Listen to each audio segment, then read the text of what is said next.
On this episode of Wilson the VW Bus, I revisit the circuit in Asbury Park, go to church, and suffer my first breakdown. Did I make it home? Tune in to find out.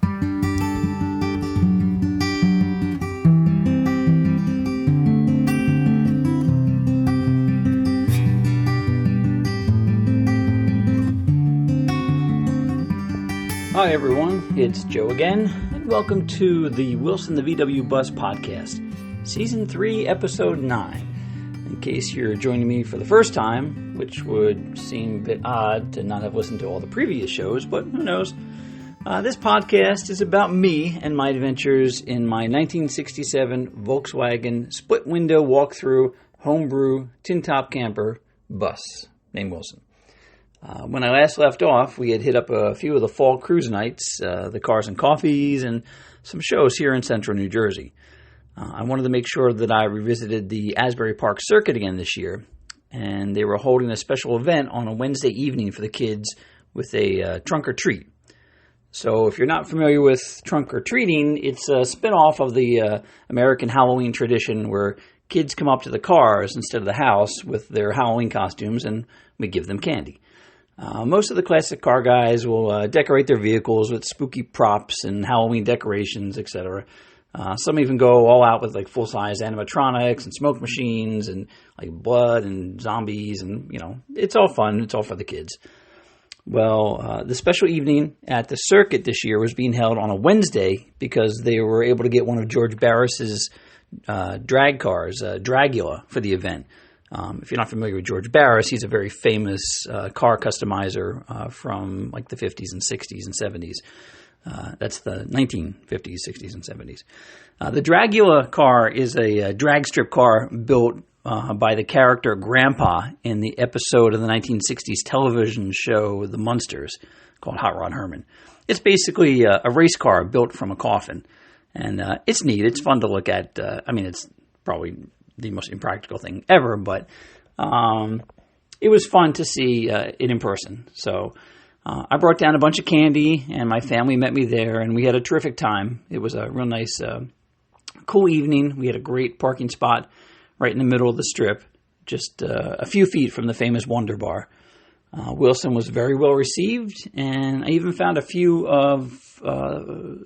photos and videos on Facebook with Wilson that evening on some different sites. So the bus ran great in the nice cool fall air, and that was not surprising because Wilson's been running great for a few months now. So by the end of the evening, I was running low on both candy and my Wilson die-cut stickers, which I also gave out to the kids if they seemed interested. If a kid comes up to Wilson and he's like, "Oh, this is cool," and they like it, I'm like, "Hey, you want a sticker?" And kids love stickers. So I was going to need to resupply those relatively soon. So the stickers were reordered from Sticker Mule. Thanks to them for emailing me such a great discount code. And I should get them as a sponsor if I ever decide to make any money off this podcast stuff someday. Anyway, a few days later, I found a last-minute show that was being held at St. Stan's in Sayreville, New Jersey, which is a church fundraiser. So I thought, sure, why not? I haven't been to church in a while. So this show ended up being pretty big. It's their third annual show. They had I think over 300 cars and trucks parked all over the parking lot and the fields around the school, church, and the parking lot there. So I ran into my pal Giro and his son and some of the VW guys from Perth Amboy that always meet up at the Raritan Bay Cruise Night on Tuesday nights during the nice warmer weather. And although we were spread out, there was a nice handful of German air-cooled cars there and buses at the show. Later that afternoon, I wrapped up things and headed home from the show, and at the very last traffic light before my home, I suffered my first ever VW breakdown. I was the first vehicle sitting at the traffic light, waiting for the left turn arrow. The light turned green. I let off the clutch. I made my left turn. Then I pushed in the clutch to shift into second gear, and when I pulled the shifter back to find second, I got nothing. No second gear, no third gear, no neutral. I was stuck in first gear. Ugh. Shifter just flopped all around like it wasn't connected to anything.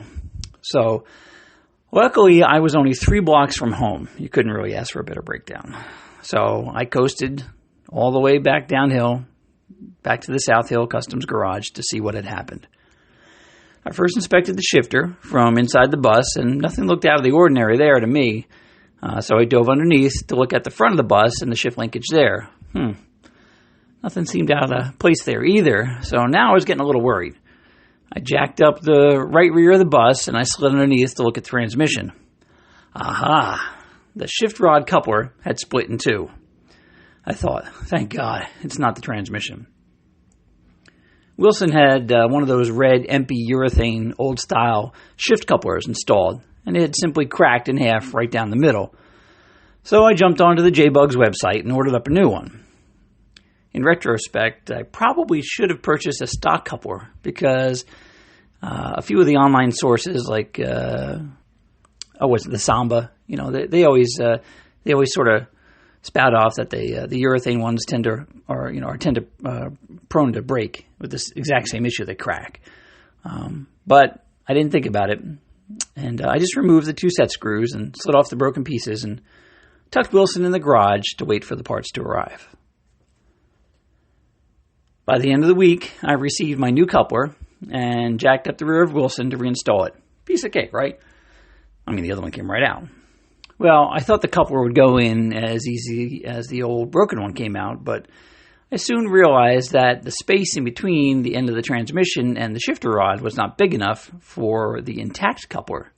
And you need to climb back up to the front of the bus and loosen up the shift rod from the front and slide that bit forward, a little bit forward first.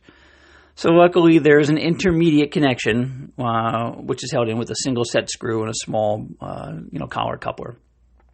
And that provided just enough space for me to slide that forward towards the front of the bus, and then I could install the new rear coupler. I also installed a new nylon bushing in the shift rod tube in the back to take up any slack, because the rod itself it sits in this big tube and it sort of was bouncing around a little bit in there. So I already had the couplers, the bushings. So I slid the appropriate one in there, and then I connected everything back together and let the bus down off the jack stand. I jumped into the driver's seat, and the shifter was still in first gear, so far that was good. I pulled back, found neutral easily enough, and so I pushed Wilson out of the garage and into the driveway. And now it was time for a road test. So I started up Wilson, let him warm up for a few minutes, and then backed him out into the street, pushed in the clutch, first gear engaged, let off the clutch, and took off. Then I shifted into second gear, then third, and I could hardly believe this was the same bus. Compared to the past 2 years, Wilson felt like he had a brand new gated Ferrari shifter. All the previous shift slop was gone. Probably because of the new bushing, but I could easily find each gear as if Wilson was brand new again. I drove around the neighborhood with a giant grin on my face, and I was so happy that I survived my very first VW bus breakdown. Now, I know that to some of you, this might have seemed like a minor issue, and maybe not worthy of the status of first breakdown, but perhaps some of you might also still be sitting at that traffic light, still desperately rowing the shifter trying to find another gear. I sincerely hope that this is my only breakdown with Wilson, but I wouldn't put any money on that bet. I do cherish all of my adventures and experiences with Wilson, both the good and the bad. And to me, it's really what makes driving a classic vehicle such a pleasure. It's the journey. I hope that you all are enjoying whatever aspect of your vehicles that you find to be fun and exciting, whether it be restoring them, detailing them, or just showing them off to the world. I also want to wish all of my American followers a very happy Thanksgiving. Take care.